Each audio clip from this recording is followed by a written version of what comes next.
Innocence en danger, c'est un mouvement mondial de la protection des enfants contre les maltraitances. Alors en Belgique, nous avons une spécialisation dans la problématique des violences sexuelles sur enfants. Et en plus, on a une expertise dans les dysfonctionnements de l'aide à la jeunesse ou des institutions qui prennent en charge des enfants dans un contexte de violences sexuelles sur enfants. On accompagne de manière psychosociale et juridique, c'est essentiellement des mères. Ce sont essentiellement des mères qui sont en grande détresse suite à un signalement dans les institutions de protection de l'enfance dans un contexte de suspicion de maltraitance sexuelle sur leur enfant commise par le père. J'ai porté plainte pour mes 2 enfants il y a à peu près 2 ans et demi. J'ai des enfants qui, à l'époque, quand j'ai porté plainte, avaient entre 3 ans et 6 ans.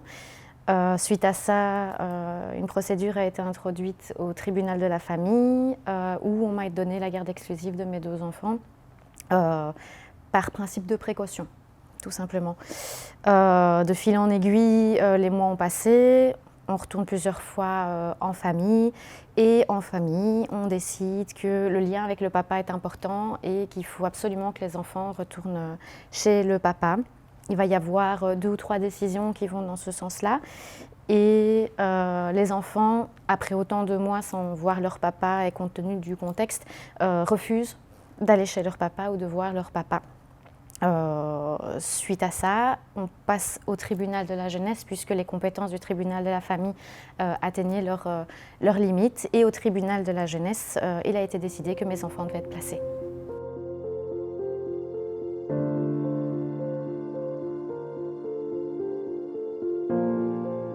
Ma fille devait aller chez son papa, parce qu'elle y allait un week-end sur 2 et tous les mercredis. Et je lui ai informé qu'elle allait aller chez son papa et plus que d'habitude, elle a commencé à hurler et à me supplier de ne pas y aller et à éprouver un mal-être. 2 jours auparavant, elle s'était confiée à sa marraine et à moi pour dire ce que son papa avait fait et c'était horrible. Et donc à la base, la première décision, c'était que ma fille rentre à la maison, sauf que le papa a menacé de reprendre également son droit de visite. Et c'est comme ça qu'ils ont pris la décision de la placer. Lorsqu'un dossier s'ouvre au tribunal, généralement quand même dans les premiers mois, le juge le juge en fait va faire intervenir le principe de précaution et va quand même écarter les enfants du père pendant quelques mois. Mais après, très rapidement, eh bien, on va demander, la justice va demander que les enfants soient de nouveau en contact avec le père dans des espaces rencontres parents-enfants. Généralement, ça se passe très mal. Et c'est là que chaque élément c'est à partir de ce moment-là que quoi que la mère fasse, donc je parle toujours bien de nos dossiers, eh bien, quel que soit le comportement de la mère, ça va être retourné contre elle. Ils sont passés par plusieurs versions, donc un coup on est trop fusionnel, un coup on n'a pas d'amour, un coup il ne se passe rien dans les visites, un coup il y a trop d'amour, enfin trop d'émotions, c'est un peu souffler le chaud, le froid constamment et alors ce qui en sort, c'est que ma fille n'aime pas son papa, elle ne veut pas être avec son papa et que du coup ça ne peut être que ma faute. Donc ce qui conclut le rapport de ce centre, c'est que les enfants sont en danger psychologique parce que, étant donné mon parcours personnel, je ne suis pas en mesure d'aimer mes enfants. Je ne les ai pas assez portés quand ils étaient beaucoup plus petits. Et du coup, je suis pas capable de leur montrer les bonnes réactions et surtout, j'ai diabolisé à outrance le papa. On constate plusieurs choses. La première, c'est que pour une partie de ces mères, elles finissent par perdre la garde de leur enfant, soit au profit du père, ou alors les enfants sont placés en institution. Et ça c'est expliqué par le fait que la mère instrumentaliserait l'enfant pour faire du tort au père. Et donc, il faut se dire que c'est quelque chose qui existe. Il y a des études en en France, il y a une étude qui explique qu'effectivement, 2% de mères ont été diagnostiquées comme dangereuses, toxiques, et manipuleraient l'enfant pour faire du tort au père. Donc c'est quelque chose qui existe, mais nous, dans nos dossiers, pour travailler avec une mère, on exige l'entièreté des documents liés à son parcours institutionnel. On analyse tous les documents. Et ce qu'il en ressort, c'est qu'il n'y a pas, suite à notre analyse, d'éléments qui viennent objectiver le fait que la mère est toxique. Il n'y en a pas.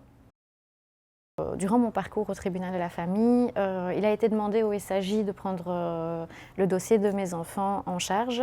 Le SAJ a clairement dit dans son rapport de clôture que mes enfants n'étaient absolument pas en danger chez moi, qu'il n'y avait aucune raison de les enlever. Et au niveau du SPJ, je ne sais pas trop ce qui s'est passé, mais visiblement l'intégrité psychologique de mes enfants serait menacée du fait d'une certaine manipulation de ma part. En fait, à la base, il y a les faits, les suspicions sur le père, et moi, le père a dit que j'étais aliénante, et donc du coup, ils ont gardé cette option en tête, sans jamais objectiver, sans me faire voir de spécialiste. On confond la mission du pénal, qui n'est certainement pas de protéger l'enfant. Le pénal, c'est juste de dire, OK, est-ce qu'il y a des éléments qui permettent de condamner quelqu'un ou pas. S'il n'y en a pas suffisamment, eh bien, présomption d'innocence, et puis c'est tout. Mais la mission des institutions de protection de l'enfant, ce n'est pas de condamner le père pour être un prédateur, c'est c'est de protéger l'enfant. Et là, il y a un glissement dans l'émission, il y a une confusion dans l'émission. Et donc, le milieu des institutions de protection de l'enfance, au lieu de voir tous les éléments finalement qui étayent les maltraitances sexuelles sur l'enfant, eh bien, ils mettent ça de côté. Clairement, ils occultent pas, mais ils n'en tiennent pas compte. Donc au fur et à mesure du parcours en justice et de l'aide à la jeunesse, on oublie l'élément déclencheur de tout ça qui est la plainte pour violence sexuelle sur mineurs. Et on ne parle plus que d'un conflit entre papa et maman. Et ce conflit entre papa et maman va prendre toute la place. On parle toujours de l'intérêt des enfants, mais on va toujours voir ce conflit entre papa et maman et qu'est-ce qu'on va donner à papa, qu'est-ce qu'on va donner à maman. Et là, on perd vraiment tout l'intérêt de l'enfant et tout l'aspect de sécurité de l'enfant. Au départ, le premier rapport disait que ma fille avait des symptômes de maltraitance sexuelle. Et puis après, ils ont disparu comme ça, comme une fleur. Et je ne sais pas si je peux le dire, ici, ils ont agrandi son droit de visite avant qu'elle ne change de centre, puisque le nouveau centre est obligé de garder les visites identiques à celui d'avant au début. Et donc, ils ont agrandi son droit de visite. Donc, lui, il peut sortir avec elle une fois par semaine pendant 6 heures, sans surveillance. Et moi, je ne peux voir ma fille qu'1 heure encadrée tous les 15 jours. Alors, il a été demandé une stricte égalité entre moi et le papa. Donc, je vois mes enfants 1 heure tous les 15 jours. Sous couvert de quelqu'un. Donc, je ne suis jamais seule avec mes enfants. Finalement, quand nous, on parle des dysfonctionnements, on ne veut pas s'attaquer réellement au travail des intervenants psychosociaux ou des institutions. Nous, ce qu'on constate finalement, c'est qu'il y a un dysfonctionnement systémique qui commence dès le moment où les mères vont à l'hôpital, aux urgences, pour faire diagnostiquer son enfant. Sur 25 dossiers, on n'a pas un seul dossier où le diagnostic a été fait de manière professionnelle. C'est-à-dire que parfois, il n'y en a même pas parce qu'eux-mêmes se disent qu'ils ne sont pas compétents et on a un dossier vide. À partir du moment où on ne traite pas les situations, donc, et on passe effectivement dans une revendication par rapport à l'auteur des faits, quoi, hein, et donc on occulte la situation.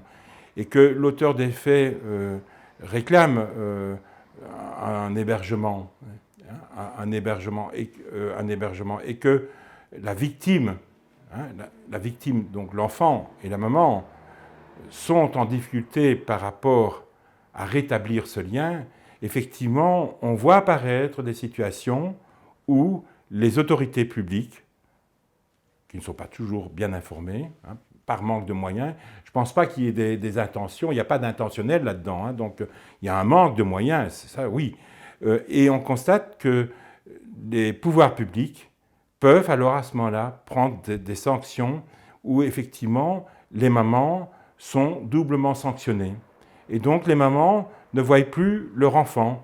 Donc ce sont des situations qui peuvent se produire. Ça ne se produit pas tout le temps, il ne faut pas non plus faire des généralités, mais ce sont des situations exceptionnelles qu'on rencontre. On rencontre des situations comme celle-là. Voilà.